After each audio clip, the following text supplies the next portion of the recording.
The downstream presentation of wet flies may be something that American anglers feel they are familiar with, but in the traditional style, it is not the same as simply casting down and across stream and then stripping the flies home.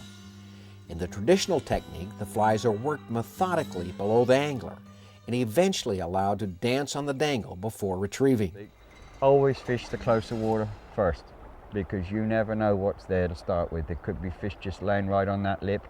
They could be a little bit back further, but what we don't want to do is line and put those fish down to start with. So what we do is initially make a presentation. Again, I just always opt for that short line technique straight away. I basically don't recover line, I basically just make my across to downstream initial presentation, just let the current move the flies downstream, which it will, and use the rod, again, moving to the left in this case, to work our flies across that water. Now once you've fished that out, then essentially what you do, of course, is making a presentation again across stream, slightly down, with a little more length of line. Same thing. Gradually just working the options where fish might be. And in the case of this, as we're facing in a more direct downstream position, we want to consider too the movement of water that may be the reason why fish want to hang out on that side too. So just work all those different options, effectively keeping those flies at this immediate point of time, basically just working with the current. Okay, we've covered our short line presentation, and we may have caught some fish, we may not have caught some fish. There may be no fish there, we don't know. What we then do is extend our casting range by short lengths. You know, just because nothing's been there within a rod or 2 lengths, you don't need to go 5 or 6 rod lengths out. You know, just keep systematically working short line lengths and gradually working line out. What happens now, of course, is once we start to extend line, there's a greater influence of current on those flies. You notice right here, we've got kind of a slack water back eddy, we've got fast current in, and to a large extent, you've got to kind of look at how things are going to work your flies. What's happening here, of course, is the current is moving the line closest to us, first further downstream. What it's causing is the flies to actually be pulled across the current as opposed to actually moving more downstream to our left or our right, depending on the relative angle that we made our initial presentation. And you just got to kind of read water like that.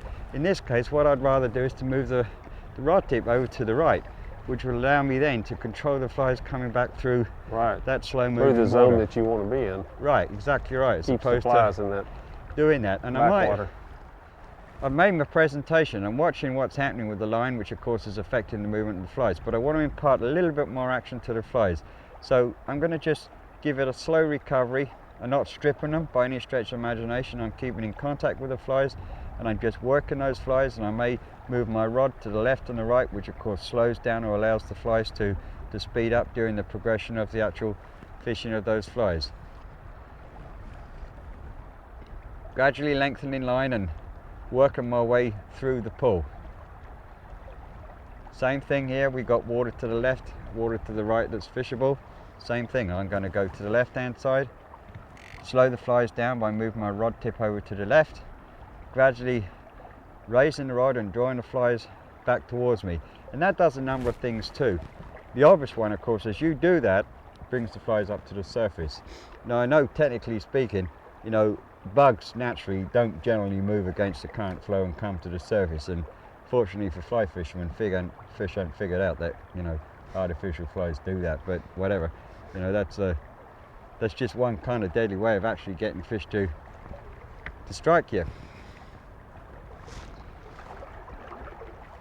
Okay, so what we've done, we've worked a short line, we've gradually extended line, we started working more into the pool, we've worked in from the left to the right,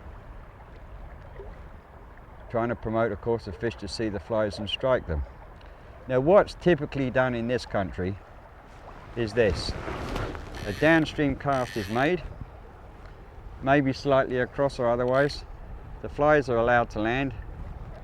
They're either allowed to swing round to the dangle, and then the flies are stripped back like this, or a strip is instigated from the stage that the flies have landed on the water and they're stripped back like that. Now, you and I both know that that will catch some fish, but what it will also do, it'll make a lot of fish aware of what you're doing, because fish chase, and you know as well as I that you might get 1 out of 3 or something like that.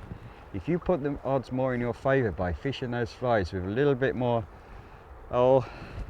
slowness and give the fish more time to more see subtle. them. Exactly, and let them kind of see the flies for really what they are, something that we believe the fish sees as an edible food form. Stays in their zone longer too. Exactly right. You just kind of gradually working these flies. The next thing to consider too is from your position that you initially are when you start fishing, how far do you keep extending line? Well, if you can cast 200 yards, you can cast 200 yards, but that's not the way to do it. What you need to do is this, is figuratively work with an area of about probably 40 feet at the maximum, and from that point move. The downstream presentation of a wet fly in the traditional style may be the easiest to accomplish, but it also may require the most patience. The technique is to quarter the cast downstream, then slightly raise the rod. Lead the flies into holding water. Fish all the likely places.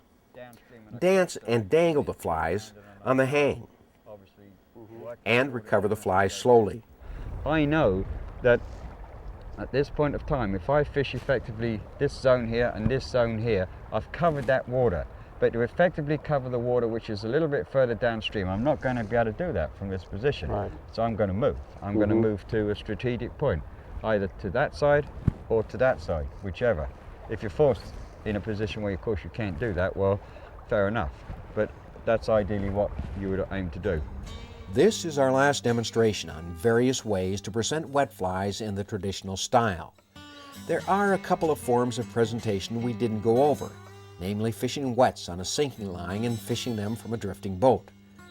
Time restraints prevented us from including them, but if you experiment, we're confident you'll discover a number of wet fly ways to produce surprising results. And we might also, alternate the size of the flies too. Right now we're fishing with size 10s. First of all, because, I wanted something the fish are going to see in this water that's coloured, and then we just got another strike straight away there. Yeah. You got me fishing on the wrong side of the boat. Ah, that's no excuse. You treat all your guests like that? No, my friends. Just your friends. Huh? Yeah, and that's another brown right here. So, we're not catching big browns, but we're catching browns. To me, catching brown trout, well, that's how I started my fly fishing life, catching browns. That's all I had over there to fish for. Well, it amazes me the preconceptions that people have that you have to do this, this, or this to fish for any kind of species with a fly rod. In effect, like you're saying, you can fish to the same species 4 or 5 different ways that are effective.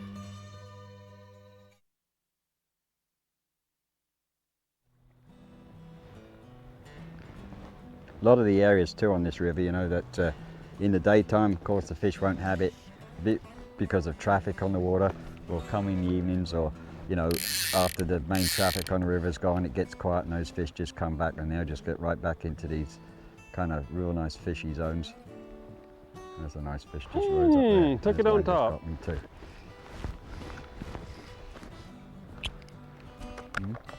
We hope by now you realize that the down and across presentation of wet flies is not your only choice. Wet fly fishing in the traditional style is a complete method of angling unto itself, and Davy believes it should be employed as often or even more often than the dry fly or nymph fishing techniques. Oh, China.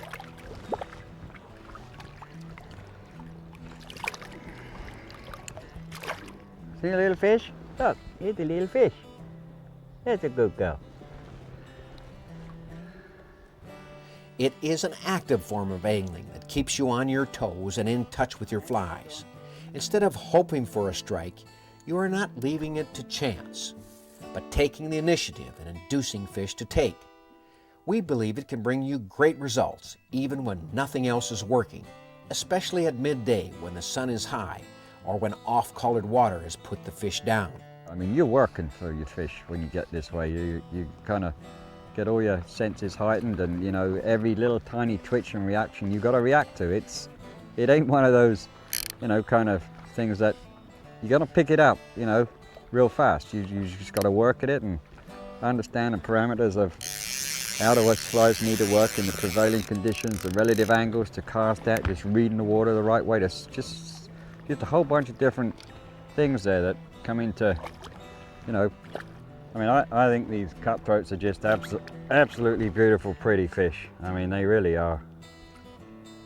And, okay. If you don't want to take the big step of investing in a long rod, you can just give wet flies a chance with your conventional gear. Make yourself up a cast of flies, trying an attractor as your anchor, picking up an emerger as your middle dropper, and putting a dry on top. Then work the water as we have demonstrated. We are confident you'll discover there really is something to this style of fishing after all. This is just a spectacular river, spectacular fish. This technique, man. Well, I just hope that you've enjoyed learning some of the fly fishing techniques that are part of, you know, history in the United Kingdom, where essentially that's where they all started. Yep, that's the birthplace. You're right. Hey, Come on, Shauna. Shauna. You Let's ready go to home. There's a good girl. Shauna the fish dog. Yeah. Before we leave, we had to let Davy catch one more fish on a wet fly. Don't be discouraged if you don't match the size right away. Wotton has spent a lifetime perfecting his wet fly skills and works them in ways we couldn't even explain. We can improve your chances of catching a trout by adding wet fly fishing in the traditional style to your arsenal of tactics.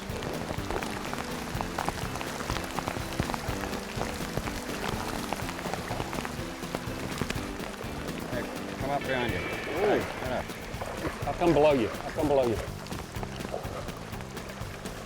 That is one more brown. All right. Got him. All right. Lordy mercy. Save the day, man. Huh? Look at that fish. Look at that. That is a wild brown trout, buddy. All right. Ooh.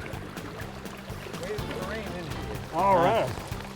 Look at the color on that one. Yeah, you know that fish, he took that fly real subtle when I was just kind of getting to lift it off the surface. Just came up and touched yeah, it. he just come up with the top of his nose and kind of swallowed in. It really hit me real hard and all, but well, that's a beautiful fish. Absolutely, that's a beautiful fish. Fine, guy. I got him. Oh, come up there. In a hailstorm. And now a nice fish, huh? Hailstorm brown trout.